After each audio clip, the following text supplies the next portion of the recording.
Thank you. Thank you very much. First of all, I have to say I'm super happy to be here, super proud to be invited. This is my first time ever in Colombia, first time ever in South America, actually. So thank you.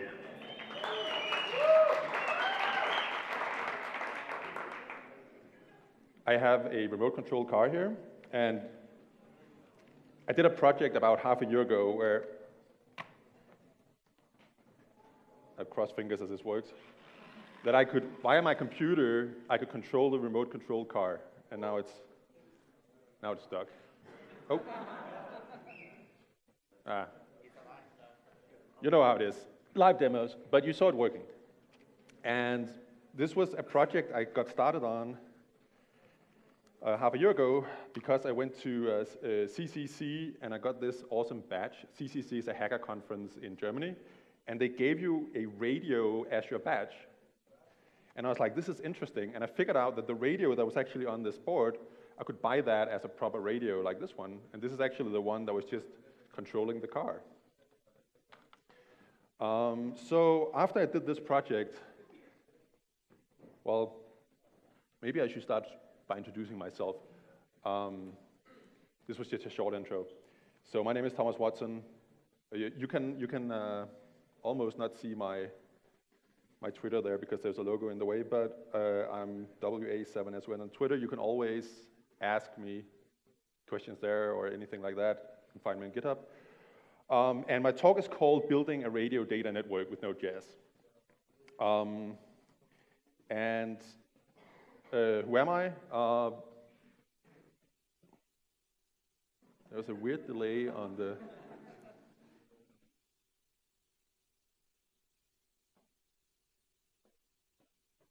Did I do something here? Well, it doesn't matter. Hopefully this will catch up. So I'm an open source developer. And you can find me under my GitHub username, Watson. I work at Elastic, as was just said. And I'm a member of the Node.js Diagnostics working group under the Node Foundation. And I'm a little bit, should I? Oh. Okay. So I could have called this talk Re-implementing Wi-Fi in Software. Because that was the idea I had. What if I could take this radio and have another radio, and they could talk to each other, and I could send data? And this was basically my journey to discover how data is sent, and I want to share this journey with you. So the field is called software-defined radio. And a software-defined radio is, I mean, there's still some hardware. There's the hardware here. This is called an HackRF. But it started out a long time ago. There was this company called Edus Research, which is probably one of the most known software-defined radio companies. They make super expensive equipment that you have to, I mean, this starts at $5,000 US and goes up, super expensive, but it allows you to send out radio waves that you control using software and receive radio waves that you control using, that you decode using software. So you can do stuff like this with the remote control car. But then something happened. This is a tuner for TV. You can buy it on Amazon and a lot of places. You can hear radio and watch TV with this, plug it into your computer using USB. And it's cheap, it's $10 to $20, but somebody hacked it and found out that it contains a Realtek chip that actually is hackable, and you can actually tune it from anywhere between 24 megahertz to 1.7 gigahertz. And you can get like the raw voltages on the antenna out. And then this came along, the one I have here. The other one, of course, we saw before was only for receiving. But if you want to send as well, you should get, for example, this one. There's others like it. And it's pretty affordable, not $10 to $20, it's $300. But compared to the $5,000 before, this suddenly puts us in a range where it's super approachable for a lot more people. So what is radio? That was the first thing I needed to figure out when I needed to control this HackRF using JavaScript. So radio, it's a wave. This is a sine wave. that's moving over time. And you can have a sine wave with a high frequency and a low frequency. Basically, you're squishing the peaks and the valleys together. And you can have a high amplitude and a low amplitude, high power and low power. And no matter what wave you're seeing, if you're thinking about a wave coming out of you send to a loudspeaker and you're playing music, it's still a wave, but it's just a lot of different sine waves combined together.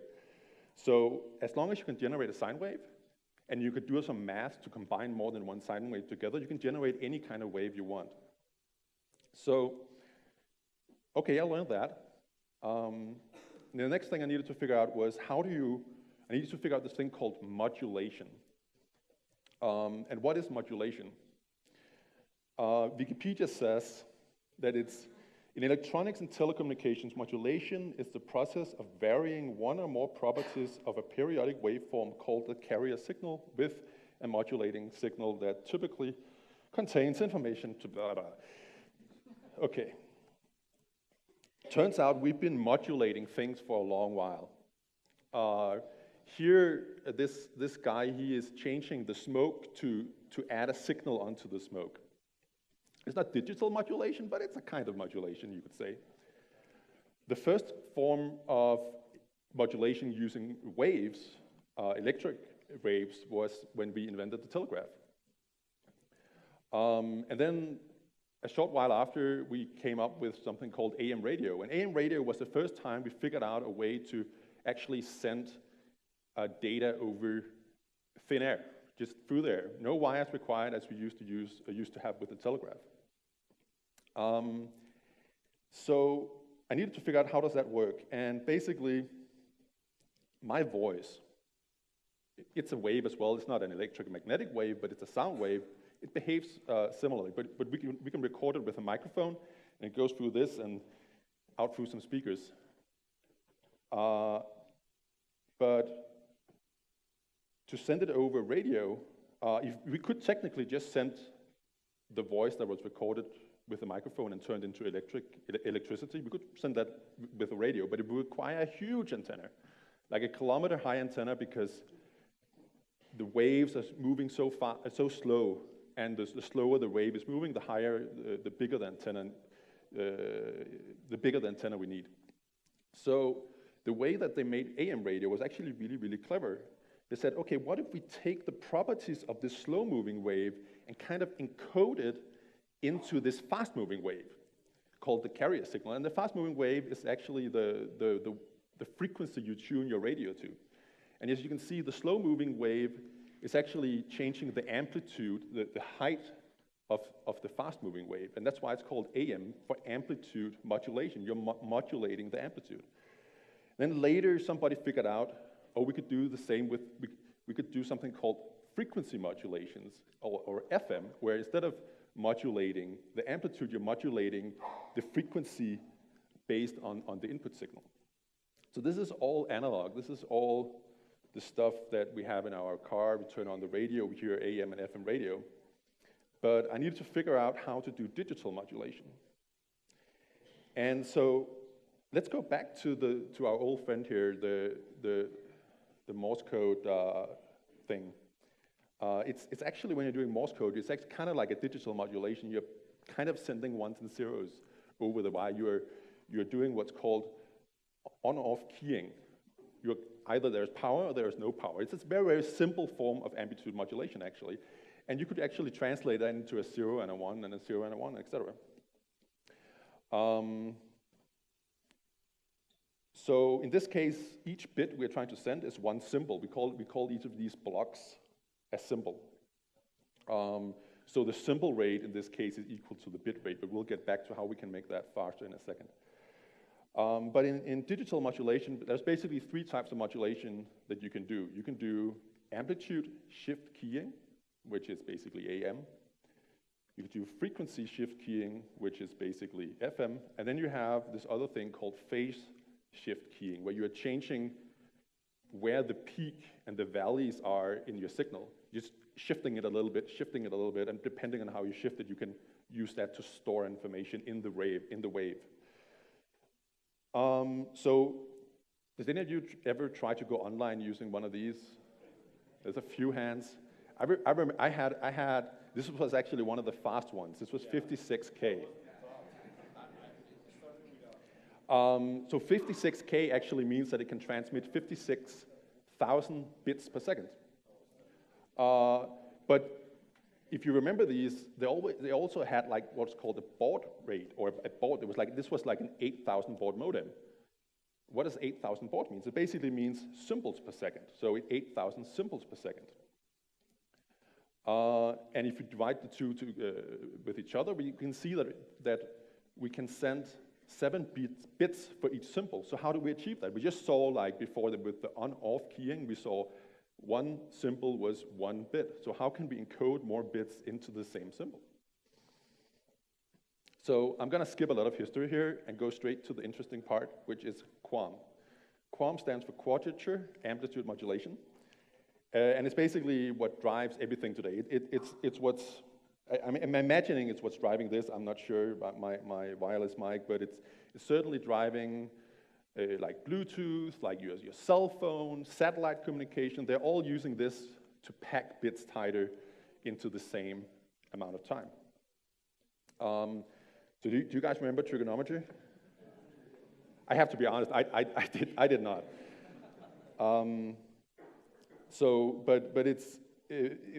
But when I just had to research this, I had to figure out what was this sine and cosine thing again. So basically, the sine was just, if you have an angle on a circle, the sine is just the height up the y-axis that you go, and the cosine is just how far out the x-axis that you go. Super simple.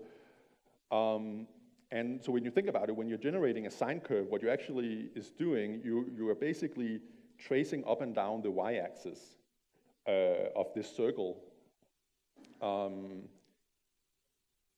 then just plotting that over time. And and you have to bear with me, I'm going to get to some more interesting stuff. But this is, and if you don't, I mean, I had to go over this a million times before I understood it, so it's fair enough if you don't understand it right now, but you can always ask me later if I should clarify any of this. But anyways, if you look at the x-axis again, what you get is actually 2 waves. So, and one is 90 degrees kind of later than the other. So this one is actually a cosine wave, and this is a sine wave. And using these 2 waves, we can actually plot any point on a circle.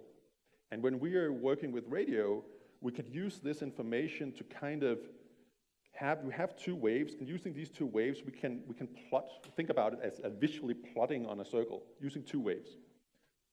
We have an x and a y coordinate. And this is where QAM comes in. So we could define that, okay, if we move the wave in a special way so that we get a point in the upper left corner, we call that 0, 1. That's 2 bits already. 1, 1, and 0, 0, and 1, 0. So by positioning the waves correctly and then just agreeing that when we are looking at the point, like so at one point in time are we actually sampling, then we can encode into a radio wave a single point, single symbol, but it has 2 bits, sorry. And we can scale this up. I mean, why stick to the circle? If we change the amplitude of the signal, like the power that we are putting into the antenna, we can have more points. And if we have something called 256 QAM, we can actually have a whole byte in each symbol. And this is kind of how it looks over time. As time goes on, we have these samples that we take, and we just make sure to position the wave so it's in the right location when we want that sample to have that specific value. So this is all fine in the laboratory. The other thing we need is, because there's gonna be noise, there's gonna be somebody turning on the microwave, or it's going to be a lightning strike, or something that interferes with the electricity in the air. So we need to be able to error correct. And normally we work with computers, all of us. We're used to just, like in TCP/IP, we're just asking for the byte, the packet that we didn't get, and then the sender is sending the packet again.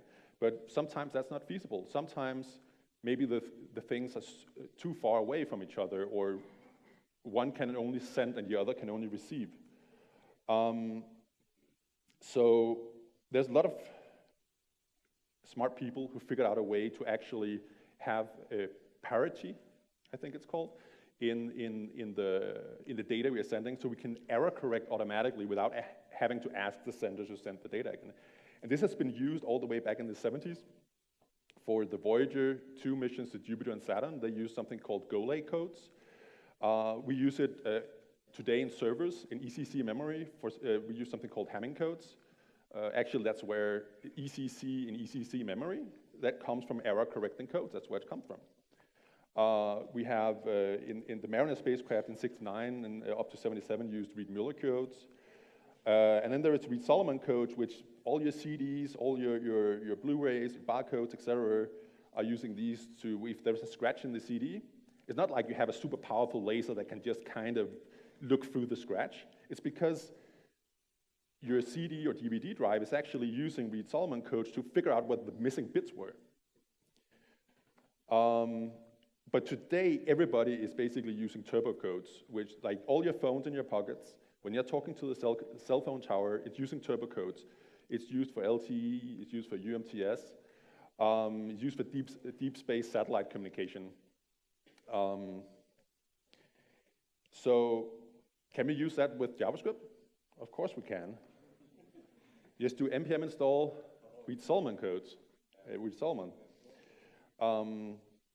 The math behind this is super weird, and I don't even understand it, so I'm not going to go into that. Hamming codes actually is super interesting. You should look that up. There are some good tutorials online about Hamming codes. They're way simpler to understand. But Reed-Solomon codes are a little bit more advanced and smarter. So let's see a demo. So let's see here.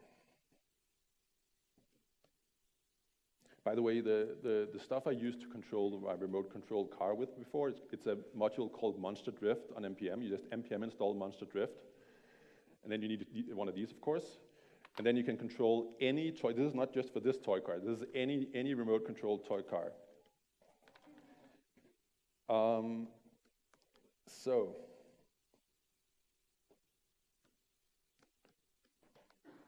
I wrote an Electron app that we need to enhance a little bit. I wrote an Electron app because I needed to make things look nice.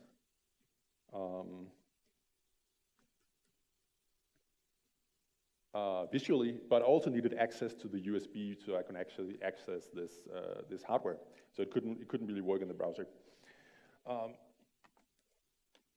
So right now I have it tuned to 27 megahertz, which was this remote control for the car. Let me just check that I switched off the car. I did. So when I press the button here, you can actually see there's a signal popping up there. Because it's not transmitting specifically on 27 megahertz, it's transmitting a little bit above. You can actually see the fundamental frequency that it's transmitting on right there. This is all built in JavaScript. And Electron is awesome. So how do we send data using this? This is a little bit messy, I'm sorry in advance. So let's see.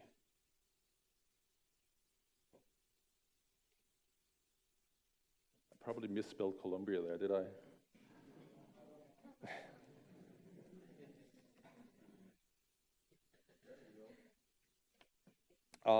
So I'm generating, remember these two waves before that describes the y and the x-axis?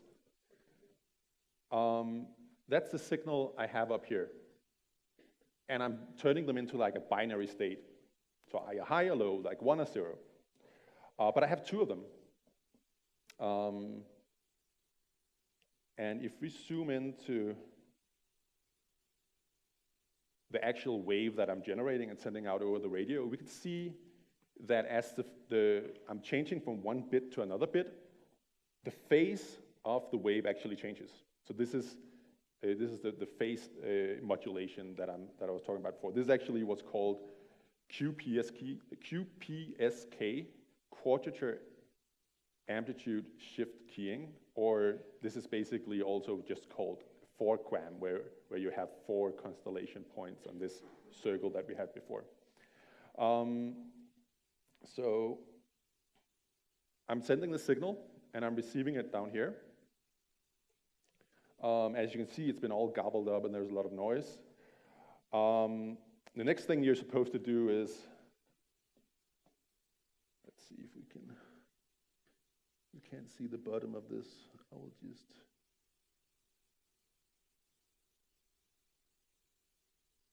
move it a little bit up. There we go.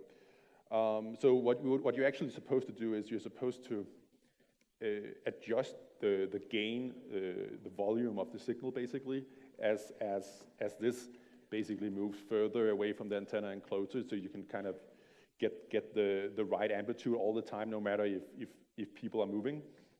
Right now I kind of cheated and I just set like a hard-coded value for, I'm just going to ignore everything below this and I'm just going to use everything above this. But in reality, you would have a more clever system that kind of automatically adjusted the volume, the gain of your signal as you were processing it. And I'm sending the message, Hola Colombia.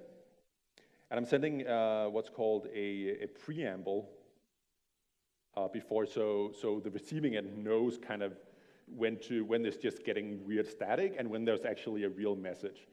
And I'm taking the bits of this, there's 144 bits, and I'm turning that into 72 symbols. So these are the actual symbols that I'm sending.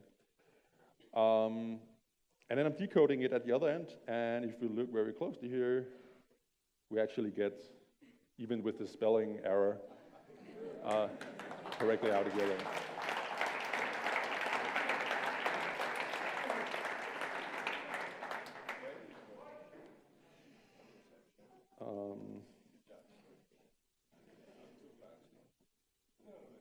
Where did it go? There. Okay. So some references for you. Of course, if you want to play around with this, there is Monster Drift you can install. Find it on GitHub. To talk to one of these devices, you need to have there is this Node project called Node HackerF, which talks to the hardware. If you want to get into software-defined radio, if you want to do this for yourself, you don't need to buy one of these super expensive ones. Well, not super expensive, but more expensive than the $10 to $20. If you just want to listen, if you just want to receive and not send, and there's some awesome stuff to listen to, you can get one of the cheap ones. There's some great tutorials on this website, or you can just ask me on Twitter.